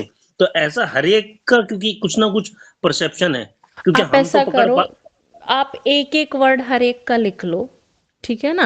वो आप अगर बता सकते हो तो हम उसे उसी हिसाब से ब्रीफ कर सकते हैं। हाँ, आप जैसे एंशियंट पीरियड है, एंशियंट पीरियड में आप सबसे पहले चलो सबसे पहले तो हेराक्लाइटस थे। हेराक्लाइटस जो थे ये पहले ग्रीक फिलोसोफर थे, 4th सेंचुरी बीसी में ये हुए हैं। अब इन्होंने ना लॉ ऑफ नेचर की 3 बेसिक चीजें बताई, पहला destiny, order and reason. Destiny, order and reason, बस ये 3 वर्ड इसके बारे में आप याद रख लो। अब मुझे केवल अब जैसे मैं नॉर्मल अगर मैं बात करूं डेस्टिनी ऑर्डर और रीजन, अब क्योंकि बुक में जो ये डिफाइन करा है ना इन 3 चीजों को वो ढंग से इसको समझा नहीं पा रहा है। तो अब डेस्टिनी अगर मैं अब मुझे इस वर्ड को एक्सपैंड करना है या ऑर्डर को एक्सपैंड करना है, रीजन को एक्सपैंड करना है, तो ये कहीं लिंक नहीं है। अब जैसे डेस्टिनी बोलना चाहता है तो किस चीज की डेस्टिनी की बात कर रहा है, या ऑर्डर बोलना चाहता है तो ऑर्डर ऑफ व्हाट, मतलब सुप्रीम हाँ पावर का हाँ ऑर्डर की बात करता है। तो जी उस तरीके से जैसे अभी 3 हाँ वर्ड हाँ मिल हाँ गए तो इसको फिर भी खींचा जा सकता है कि जी डेस्टिनी की जी बात जी करता है मैडम तो भाई आउटकम क्या सुमित होगा, सुमित रिजल्ट क्या सोंडाल होगा। की बुक है जी। मैडम, सुमित सोंडाल की बुक है, वो भी मैंने देखी है, अच्छी है वो भी। अच्छा देखिए, मैंने वो तो नहीं पढ़ी, इवन मैं सुन भी पहली बार ही रही हूँ, हो सकता है वो बुक अच्छी हो, प्रोफेसर मैंने लॉ नहीं सीरीज देखी। के नाम से आती है, अच्छा मैंने नहीं देखी वो, हो सीसीयू सकता है। की है ये भी। अच्छा सीसीएसयू की है, हो सकता है, एक्चुअली मैंने नहीं पढ़ी ना, आप कह रहे हो तो हो सकता है अच्छी हो, पर मैंने पढ़ी नहीं है। मैम इसी तरीके से जी बाकी का भी एक थोड़ा थोड़ा ब्रीफ आप बताओ, जैसे इसमें आपने बता दिया ये 3 हो गए, डेस्टिनी ऑर्डर ठीक है। और रीजन, तो ये हाँ, बिलीव करते हैं, उसी तरीके से सोक्राट पे आ जाते हैं। अच्छा सोक्रेट्स पे आ जाते हैं। सोक्रेट्स जो थे ये स्टोइक फिलोसोफर हैं, ठीक है। अब इन्होंने क्या किया है, डिफरेंस की दिया है, he distinguish between good and bad. And good bad and किस बैड, चीज हाँ का? मतलब अच्छा और बुरा, अच्छा और बुरा, इन दोनों के बारे में अच्छाई एक्सप्लेन और किया है बुराई, सिन, सोक्रेट्स ने। हाँ इन दोनों के बारे में, हाँ, और मोरल वैल्यूज को अप्रिशिएट किया है। ट्रूथ एंड जिस मॉरल वैल्यूज। हाँ, good and bad and appreciate the moral values. और प्लेटो है तो मैम। हाँ प्लेटो, ठीक है। प्लेटो प्लेटो जो है ना, हाँ प्लेटो ने एक टर्म दिया आइडियल स्टेट का कॉन्सेप्ट दिया और उसमें एक टर्म दिया रिपब्लिक। रिपब्लिक ये कहते हैं कि केवल इंटेलिजेंट और वर्दी पर्सन जो है ना वही किंग होना चाहिए। ठीक है। अच्छा, ये जो सुक्रेट्स है ना, आप जी थे उन्होंने थ्योरी आया। अनिल जी, आपकी ना वॉइस ब्रेक हो रही है। मैं ये कह रहा हूँ जी जी थे थ्योरी को आगे बढ़ाया, हाँ। मतलब अनिल जी आपकी आवाज नहीं आ रही बिल्कुल भी। ब्रेक हो रही है, बिल्कुल समझ नहीं आ रहा है ना।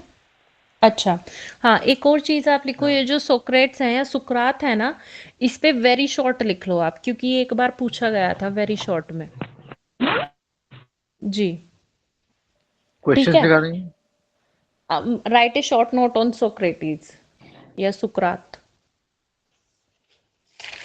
यहीं पे लिख लो, क्योंकि हम पढ़ रहे हैं ना तो साथ साथ याद रहेगा। उसके बाद प्लेटो हो गए, प्लेटो के बाद आते हैं अरस्तु। अरस्तु भी वेरी शॉर्ट आया था। अरस्तु,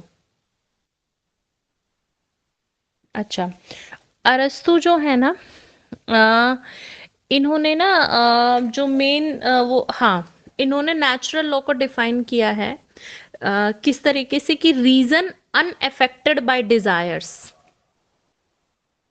रीजन अनअफेक्टेड बाय डिजायर्स मतलब ये कहते हैं कि जो जस्टिस एंड मोरालिटी है ना, उनकी यूनिवर्सल एप्लीकेशन होती है, यूनिवर्सल वैलिडिटी है, चाहे वो किसी भी समय पे हो या किसी भी स्थान पे हो।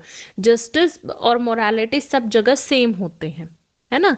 अच्छा, ध्यान देने वाली एक चीज है कि इन्होंने ये कहा है कि जो व्यक्ति है ना, वो नेचर का पार्ट है।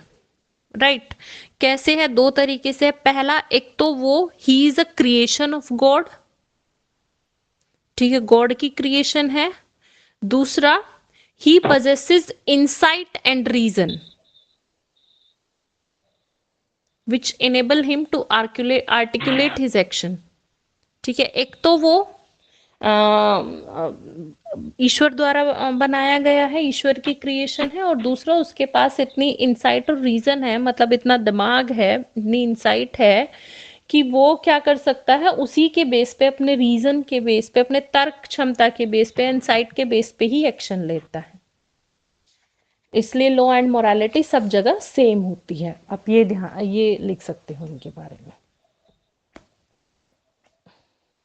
अरस्तु को भी वेरी शॉर्ट में पूछा गया है।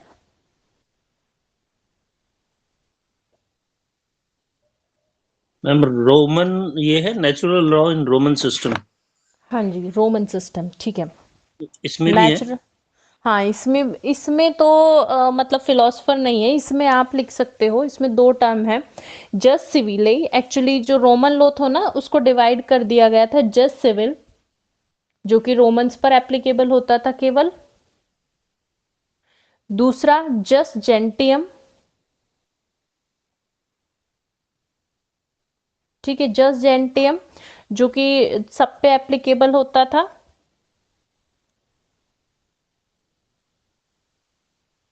ठीक है, और उसके बाद आता है, उन दोनों को मर्ज करके तीसरे टाइप का लॉ बनाता है, just natural.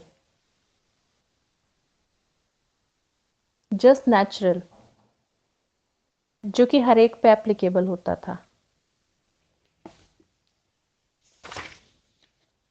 Ma'am just civilian कौन से पे था? जस्ट सिविल लॉ इसको बोला जाता था, केवल रोमन सिटीजन्स पर एप्लीकेबल था ये। ठीक, अब उसके बाद आता है मिडिवल पीरियड। मिडिवल पीरियड ये शुरू होता है 12th सेंचुरी से लेके मिड 14th सेंचुरी तक। मिड 14th सेंचुरी तक मिडिवल एज इसको बोला जाता है यूरोपियन हिस्ट्री में। यहाँ पे इसमें क्या था, ईसाई धर्म का ज्यादा प्रोपेगेट किया गया था, क्रिश्चियनिटी को प्रोपेगेट किया था। और इससे रिलेटेड थे थॉमस एक्विनोस। थॉमस एक्विनोस इसमें आते हैं, ठीक है। थॉमस एक्विनोस की जो थ्योरी है ना वो अरस्तु से मिलती जुलती है, सिमिलर है अरस्तु से। इन्होंने लॉ को 4 कैटेगरी में डिवाइड किया, law of God, natural law. Law of God क्या हो गया? लॉ ऑफ गॉड मतलब जो डिवाइन लॉ है। नेचुरल लॉ जो कि रिवील होता है through the reason of man, लोगों की तर्क क्षमता से रिवील होता है। तीसरा है डिवाइन लॉ ऑफ स्क्रिप्चर्स या डिवाइन लॉ। स्क्रिप्चर्स जैसे स्मृति हो गई है ना, उपनिषद हो गए, धर्मशास्त्र हो गए, या जो भी रिलीजियस बुक्स हो गई। और human laws. Ma'am law of nature क्या होता है? लॉ ऑफ नेचर जो होता है वो व्यक्ति की तार्किक क्षमता से अराइज होता है, इंसाइट से, human insight and reason. Okay, ठीक है ना, जिसको हम इटर्नल लॉ भी कह सकते हैं एक तरीके से, ठीक है। और लास्ट है इसको एक्सप्लेन कैसे करेंगे अगर आ गया तो? ऐसा है, ये अकेला नहीं आएगा। अगर 4 नंबर में आता है तो आप सीधे सीधे लिखोगे कि इनके जो व्यूज थे वो सिमिलर थे अरस्तु के, ठीक है। और इन्होंने क्या कहा है कि जो इन्होंने लॉ को ना 4 कैटेगरीज में डिवाइड किया है, law of God, natural law, law of scriptures, humanity, है ना, और law human of law, humanity, है ना। तो लॉ ऑफ गॉड भाई जो ईश्वर द्वारा प्रदान किया गया लॉ है, ठीक। दूसरा मैम उसका नेचुरल लॉ जो जैसे लॉ ऑफ गॉड अगर हम बोल रहे हैं तो जी इसमें एग्जांपल को कोई ऐसा एग्जांपल जिसे खींच के एक्सप्लेन करा जा सके ताकि कॉपी पड़ जाए। हम इसको डिवाइन लॉ बोल सकते हैं, क्योंकि बहुत ज्यादा आप इसको कैसे डिफाइन करोगे, जो कि नहीं, मैं नेचर खुद हाँ नेचर खुद रिवील करती है। नहीं, जैसे लॉ ऑफ गॉड बोला, नेचुरल लॉ बोला, डिवाइन और ह्यूमन लॉ, हाँ अगर मैं इन हम चारों को डिफरेंशिएट करना आ जाएगा मेरे को एग्जांपल से, हाँ तो मैं हाँ एग्जांपल को मैं एक्सप्लेन कर सकता हूँ। अरे बता रही हूँ देखो, लॉ ऑफ गॉड हो गए जो कि नेचुरल लॉ होता है। Natural law of the nature होता है, जैसे कि फॉर एग्जांपल बारिश का होना, है ना, ये क्या है? नेचुरल है। लॉ ऑफ ग्रेविटी हम जिसको कह सकते हैं, गुरुत्वाकर्षण का सिद्धांत नेचुरल है। तो ये क्या होता है? लॉ ऑफ गॉड होता है। तो नेचुरल लॉ क्या हुआ फिर? ये नेचुरल लॉ मतलब लॉ ऑफ गॉड ही तो हुआ ना। डिवाइन लॉ हम इसको चार कह दो, या इसके कई सारे रीजन होते हैं। नेचुरल लॉ जो सॉरी मतलब इसके नेम अलग अलग नेम से मतलब हम बोल सकते हैं इसको? हाँ अलग अलग तो नेम से इसमें नहीं। मैम तो इसकी क्रिटिसिज्म नहीं है कि चार लॉ बोल रहा है फिर चारों आपस में मिक्स कर रहा है? नहीं नहीं नहीं नहीं नहीं, सुनो मेरी बात। लॉ ऑफ गॉड का एग्जांपल आपका हो गया for example law of gravity, जिसकी यूनिवर्सल एप्लीकेशन होती है और जो कहीं पे भी चेंज नहीं होता है, ठीक है। दूसरा नेचुरल लॉ जो खुद व्यक्ति की इंसाइट और रीजन से रिवील होता है। व्यक्ति की खुद की अंतरात्मा, उसकी खुद की सोचने समझने की शक्ति, क्या सही है क्या गलत है, उस चीज से निकल के आता है, उसको हम बोलते हैं नेचुरल लॉ, है ना, ह्यूमन इंसाइट के थ्रू जो आता है। समझ में आया? हाँ बिल्कुल सही है। आया, डिवाइन तीसरा आता है, क्वेश्चन बता रहे थे आप। एक मिनट अभी बताती हूँ। तीसरा आ गया आपका लॉ ऑफ स्क्रिप्चर्स। यहाँ पे इन्होंने स्क्रिप्चर्स को डिवाइन लॉ भी दे दिया। डिवाइन क्यों कह दिया या डिवाइन लॉ कहा है? क्योंकि जो भी हमारा लिखा हुआ है स्क्रिप्चर्स में निहित है। जैसे कि आपके वेद शास्त्र हो गए, वेद हो गए, ठीक है, उपनिषद हो गए, स्मृतियां हो गई, जैसे मनुस्मृति हो गई, है ना। तो इस तरीके की जो रिलीजियस बुक्स में मेंशन है उनको उसको हम divine बोलते law हैं लॉ ऑफ स्क्रिप्चर्स या divine law.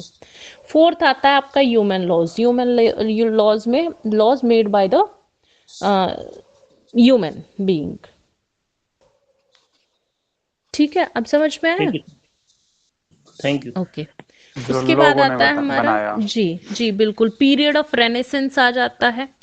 Period of renaissance जो है ये एक तरीके से यहाँ पे रैशनलिज्म का इमर्जेंस होता है, मतलब नई नई थ्योरीज आती हैं।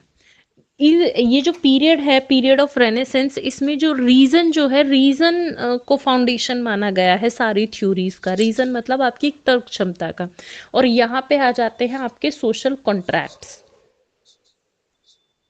ठीक है, मैडम ये सोशल कॉन्ट्रैक्ट। कौन सा पीरियड होगा? Period year? ऑफ रेनेसेंस, पुनर्जागरण काल। Renaissance। पुनर्जागरण काल, यहाँ पे नेचुरल लॉ डेवलप हुआ है। नहीं, ईयर ईयर उसका कोई है? ईयर, हाँ, ईयर आ जाता है आपका 1500 से शुरू हो जाता है। इसमें आते हैं यूगो ग्रोशियस 1583 से लेके 1645 तक। होब्स, जॉन लॉक, ठीक है, रूसो, इमैनुअल कांट, ये सब आपके आते हैं पीरियड ऑफ रेनेसेंस में। यूगो ग्रोशियस ने सोशल कॉन्ट्रैक्ट दिया, थ्योरी ऑफ सोशल कॉन्ट्रैक्ट, मतलब सोवरेन की ड्यूटी है कि वो आपको प्रोटेक्ट करे, और सोवरेन बाउंड होता है नेचुरल लॉ से। यूगो ग्रोशियस, HUGO, यूगो ग्रोशियस। यूगो ग्रोशियस ने भी सोशल कॉन्ट्रैक्ट थ्योरी दी है, और होब्स ने भी। ये भी उसी थ्योरी को प्रोसीड करते हैं, सोशल कॉन्ट्रैक्ट थ्योरी को। तो यहाँ डिफरेंशिएट पे कैसे आ है इन जाता दोनों है, में? मैं बताती हूँ, सुनिए, बताती हूँ। ये प्रोसीड करते हैं सोशल कॉन्ट्रैक्ट थ्योरी को होब्स। यूगो ग्रोशियस प्रोपाउंडर हैं सोशल कॉन्ट्रैक्ट थ्योरी के, ठीक है। प्रोसीड करते हुए ये क्या कहते हैं, इनकी जो थ्योरी, ये कहते हैं कि जो नेचुरल राइट है ना, वो क्या है, right of self preservation of person and property. भाई आपकी इंडिविजुअल, यानी जो आप पर्सनली भी प्रोटेक्ट रहे और आपकी प्रॉपर्टी भी प्रोटेक्ट रहे, ठीक है। होप्स ये कहते हैं कि सोशल कॉन्ट्रैक्ट क्या है कि भाई आप हर एक तरीके से जो भी आपकी कंडीशन है उसमें आप प्रोटेक्ट रहें, मतलब आपको स्टेट प्रोटेक्ट करे, ठीक है, पेन को रिड्यूस करे, प्रोटेक्शन दे आपको और आपकी प्रॉपर्टी को। Hopes absolute authority of sovereign पे बिलीव करते हैं। ये कहते हैं लॉ जो है वो सोवरेन के सैंक्शन पे डिपेंड करता है। मतलब इन दोनों का मिक्स करके लिखा जा सकता है अगर कुछ भी है। हाँ जी बिल्कुल, इन दोनों का मिक्स करके लिखा जा सकता है। और सोशल कॉन्ट्रैक्ट थ्योरी में क्या था, इसको यहाँ पे भी गवर्नमेंट को ही ज्यादा फोकस किया गया है। यूगो ग्रोशियस कहते हैं कि गवर्नमेंट जो है वो इक्वल होती है ना, कुछ प्रिंसिपल्स दिए गए हैं कि government are equal, government perfectly free होती है फॉरेन रिलेशंस में, है ना। दूसरा ये जो गवर्नमेंट्स है ना, बाइंडिंग नेचर की होती है, मतलब जो भी प्रॉमिस करती है वो उसके ऊपर बाइंडिंग इफेक्ट रखते हैं, उनको फुलफिल करने का भी काम गवर्नमेंट का ही होता है, और यही उनके लिए प्रिंसिपल ऑफ नेचुरल लॉ है। मतलब दोनों जो हैं ये मेनली गवर्नमेंट से रिलेटेड है, स्टेट से रिलेटेड है कि भाई स्टेट जो है वो इनको प्रोटेक्शन दे। फिर जॉन लॉक, हाँ जी, जॉन लॉक जो है ना, जॉन लॉक भी यही कहते हैं कि जो स्टेट है ना वो सोवरेन होगा, स्टेट पावरफुल हो जाता है, ठीक है।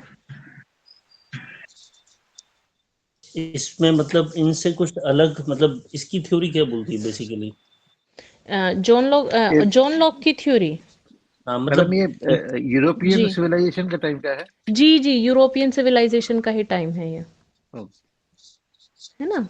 इसकी थ्योरी ये कहते हैं कि प्रॉपर्टी को प्रोटेक्ट करने के लिए आप सोशल कॉन्ट्रैक्ट में, प्रॉपर्टी और खुद को प्रोटेक्ट करने के लिए आप सोशल कॉन्ट्रैक्ट में आते हो, ठीक है।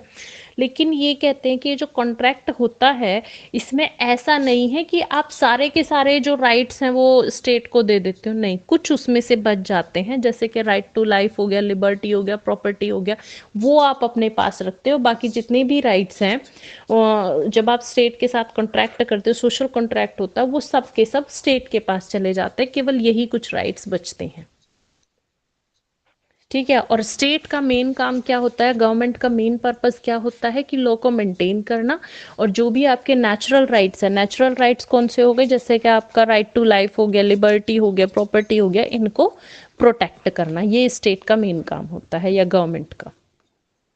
तो जितने भी ये मिडिवल पीरियड वाले जो भी कॉन्सेप्ट है वो बेसिकली यही रेनेसेंस वाला जो पीरियड है हमारा, रेनेसेंस इसमें वाले में स्टेट और गवर्नमेंट ज्यादातर के बारे में बोला गया है जी। स्टेट और गवर्नमेंट और मतलब वो गवर्नमेंट और उसकी आपकी अर्थव्यवस्था प्रॉपर्टी। को ठीक रखे, प्रोटेक्ट करे, लड़ाई झगड़े ना हो, इन चीजों से बचाए जी जी सोसाइटी जी को, मतलब जी। उसी के आसपास सब सारे अपनी थ्योरी बोल रहे हैं। हाँ जी हाँ जी, या मैं कह सकती हूँ कि जो ये रेनेसेंस पीरियड जो है ना, यहाँ पे जो मेन फोकस किया गया है वो कॉन्ट्रैक्ट, सोशल कॉन्ट्रैक्ट पे किया गया। कॉन्ट्रैक्ट किसके बीच में, गवर्नमेंट, इंडिविजुअल और प्रॉपर्टी। ठीक है, गवर्नमेंट, पर्सन एंड प्रॉपर्टी, की भाई गवर्नमेंट का जो मेन काम है वो इन दोनों को ही प्रोटेक्ट करना है। सबने यही बात बोली है। सोवरेन गवर्नमेंट तभी होगी जब पहले इन दोनों को प्रोटेक्ट करेगी। चर्च का डोमिनेशन खत्म करा है बेसिकली। हाँ हाँ जी, पीरियड ऑफ रेनेसेंस में चर्च का डोमिनेशन खत्म हो गया है। ठीक है ना। अच्छा, अब ये आपका नेचुरल लॉ हो गया ना, नेचुरल लॉ स्कूल कंप्लीट हो जाता है। अब आप कुछ इंपॉर्टेंट क्वेश्चन लिख लो, वैसे तो टाइम भी हो गया पर आप या तो लिख लो या टिक कर लो, मैं आपको बता देती हूँ। देखो, लॉन्ग में एक तो आपका आता है रोस्को पाउंड की theory, theory of social engineering. लगातार 4 साल पूछा गया है ये, 18, 19, 21, 22, 23, मतलब सब में आया है ये सोशल इंजीनियरिंग। ठीक है। दूसरा ऑस्टिन,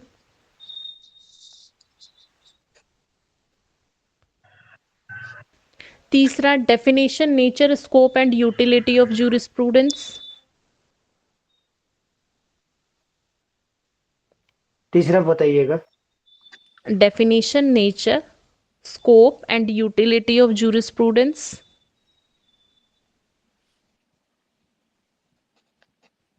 मैम सेकंड जो था रोस्को पाउंड, सेकंड कौन सा बताया था फर्स्ट आपने ma'am? Roscoe Pound, second Austin. John Austin. हाँ जी, जॉन ऑस्टिन। फिर है थर्ड है definition, scope, definition, nature, scope and utility of jurisprudence.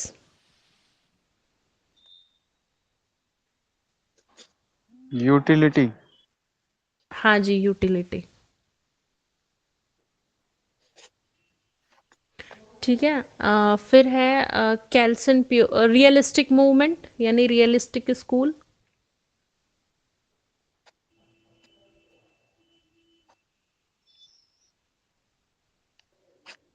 Next है Kelsen pure theory of law.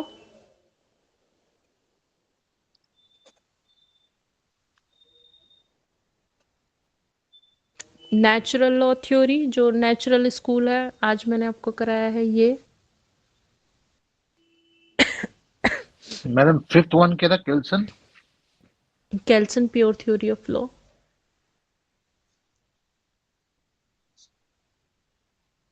Natural law theory. हाँ जी, नेचुरल लॉ स्कूल। नेक्स्ट है Henry Maine, theory of status to contract. इसी में है ये? हाँ जी, इसी की है मतलब? इसी की है, status Henry to Maine, contract Henry है, मैन। Henry Maine. हाँ जी, अच्छा अच्छा, ठीक है ना, स्टेटस टू कॉन्ट्रैक्ट। कैल्सन का बताया, कैल्सन किसमें है?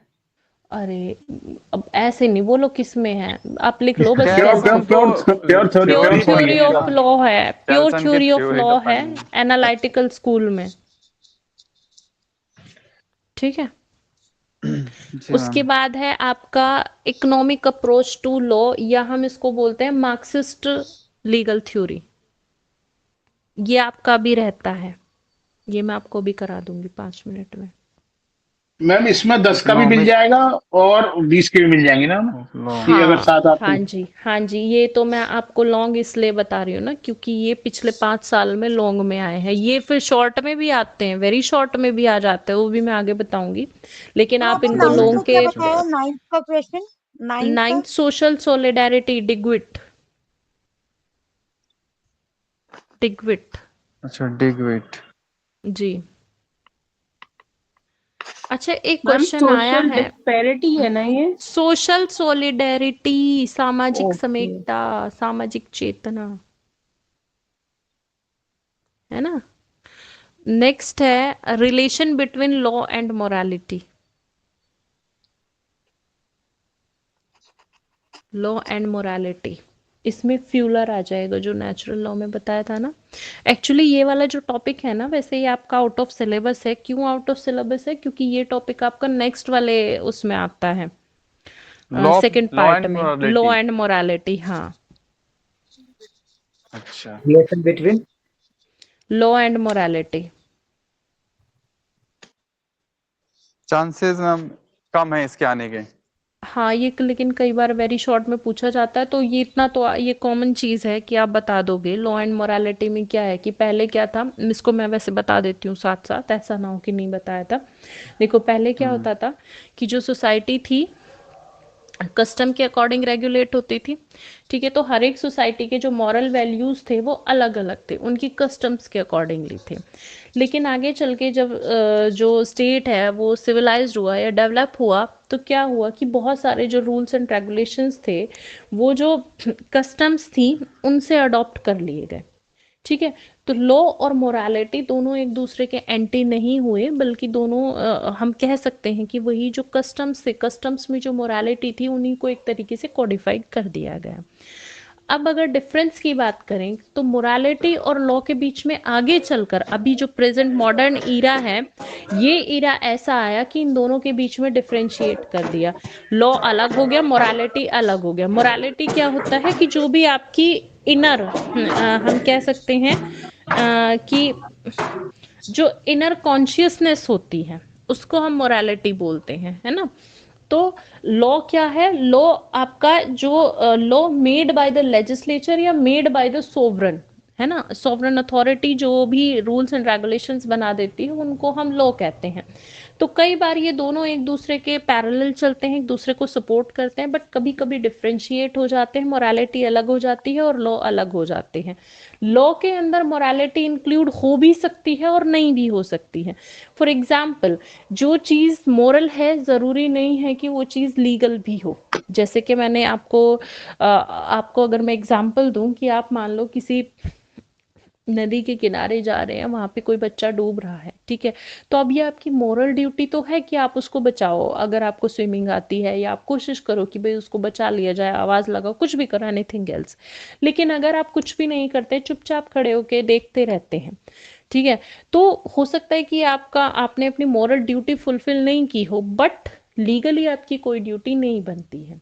तो मोरल और लॉ अलग हो गए। दूसरा एग्जाम्पल जैसे मैंने आपको अभी लिव इन रिलेशनशिप का दिया था कि कोई चीज़ मोरल हो सकती है बट ज़रूरी नहीं है कि वो लीगल हो, लीगल हो सकती है बट ज़रूरी नहीं है मोरल हो। जैसे कि लिव इन रिलेशनशिप मोरल नहीं है बट लीगल है, ठीक है। तो कई बार ये दोनों एक दूसरे के एंटी भी हो सकते हैं। क्लियर? समझ आ गया जी। उसके बाद नेक्स्ट है फोगाइस थ्योरी या वोल्कजिस्ट थ्योरी, सेवनी की। बोलना जी स्पेलिंग। VOLKGEIST।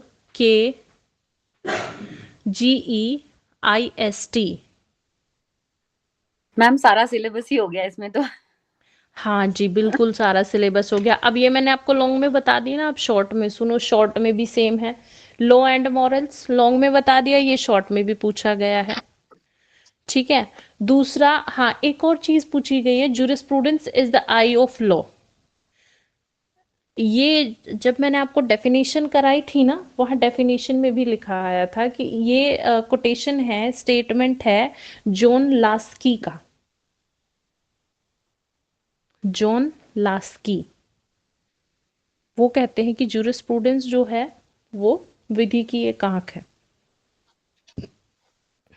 ठीक है, अब अगर आप इसको एक्सप्लेन करोगे तो जॉन लास्की की डेफिनेशन दे देना, अदर डेफिनेशन दे देना, उसकी यूटिलिटी बता देना जूरिस्प्रूडेंस की। ठीक, नेक्स्ट है एक स्टेटमेंट दिया गया है कि law growth with growth strengthened with the strength of the people and finally dies away as a nation loses its nationality। ये जो है ये भी आपका 7E का है कि लॉ भाषा की तरह डेवलप होता है। तो अगेन ये भी रिपीट हो रहा है, सोशल सोलिडारिटी भी रिपीट हो रहा है, फोक गाइज थ्योरी भी रिपीट हो रही है, रियलिस्टिक स्कूल रिपीट हो रहा है, इंपॉर्टेंस ऑफ नेचुरल लॉ भी रिपीट हो रहा है। ठीक है, हाँ एक आप लिख लीजिए हिरार्की ऑफ नॉर्म्स, ये रिपीट नहीं हुआ है।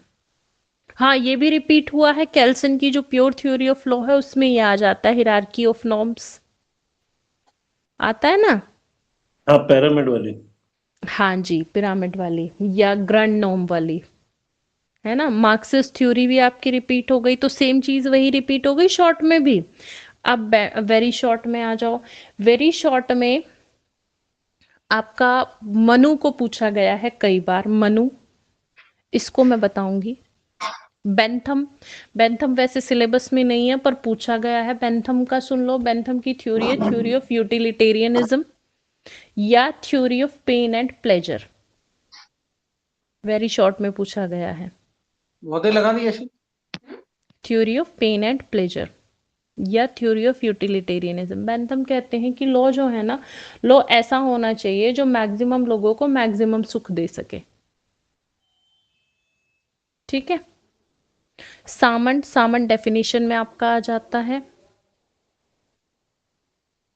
डिग्विट, डिग्विट, डिग्विट आपका उसमें भी आ गया।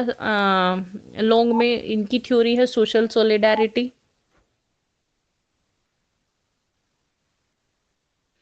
फिर एक पूछा गया है जूरिस्प्रूडेंस इज लॉयर्स एक्सट्रोवर्जन, ये डेफिनेशन से आया है। जूरिस्प्रूडेंस इज लॉयर्स एक्सट्रोवर्जन, ये कोटेशन दी है, डेफिनेशन दी है जॉन, क्या था, हाँ जॉन स्टुअर्ट मिल। नहीं नहीं नहीं सॉरी, लॉयर्स एक्सट्रोवर्जन किसकी थी, बाद में बताऊंगी, इसको मैं भूल गई। जूलियस स्टोन, हाँ जूलियस स्टोन ने दी है ये definition. Jurisprudence is lawyers extroversion, Julius stone की ये डेफिनेशन है। लिख लो चाहे तो इसके सामने, भूल जाओगे। ठीक है, सैंक्शन, सैंक्शन किसको कहते हैं, सैंक्शन डिफाइन किया है ऑस्टिन ने। ठीक है, जो अगर आप रूल्स या लॉ को फॉलो नहीं करते which is made by the sovereign, तो आपके ऊपर सैंक्शन इम्पोज हो जाएगा, शास्ति। ठीक है, Justice by Holmes, Austin ma'am, Austin. हाँ ऑस्टिन, ऑस्टिन की जो कमांड थ्योरी है उसी से आता है sanction. Justice Holmes, Justice Holmes क्या कहते हैं, ये रियलिस्टिक स्कूल से है, ये फोकस करते हैं लॉज, लॉ जो होता है it is made by the जज, जज मेड लॉ हम इसको कह सकते हैं। एक लाइन में लिख लो, जज मेड लॉ।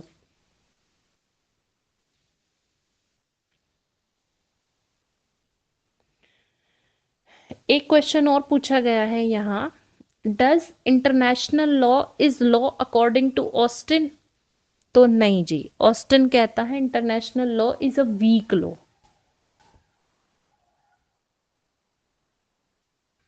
ठीक है, अरस्तु, इसको वेरी शॉर्ट में पूछा गया है, नेचुरल लॉ से बिलोंग करता है। Grand norm again pure theory में आ जाता है। ग्रैंड नॉर्म किसको कहेंगे, जो सबसे मतलब जो बेसिक नॉर्म होता है उसको ग्रैंड नॉर्म बोलते हैं। बाकी जितने भी नॉर्म्स है सब उससे वैलिडिटी अराइव करते हैं, डिराइव करते हैं। नेक्स्ट है इंटरेस्ट।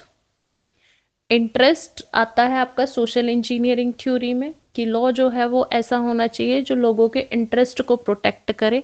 3 तरीके का इंटरेस्ट रोस्को पाउंड ने बताया है, पब्लिक इंटरेस्ट, सोशल इंटरेस्ट और प्राइवेट इंटरेस्ट।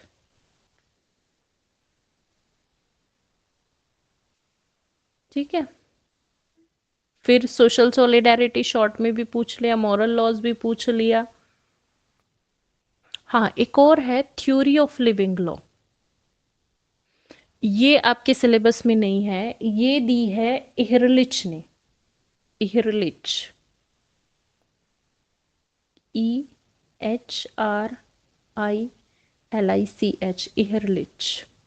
ये क्या कहते हैं, थ्योरी ऑफ लिविंग लॉ क्या होता है कि भाई जो लॉ है ना वो डायनेमिक नेचर का होता है, चेंज होता रहता है, उसको आप रिजिड फॉर्म में नहीं रख सकते।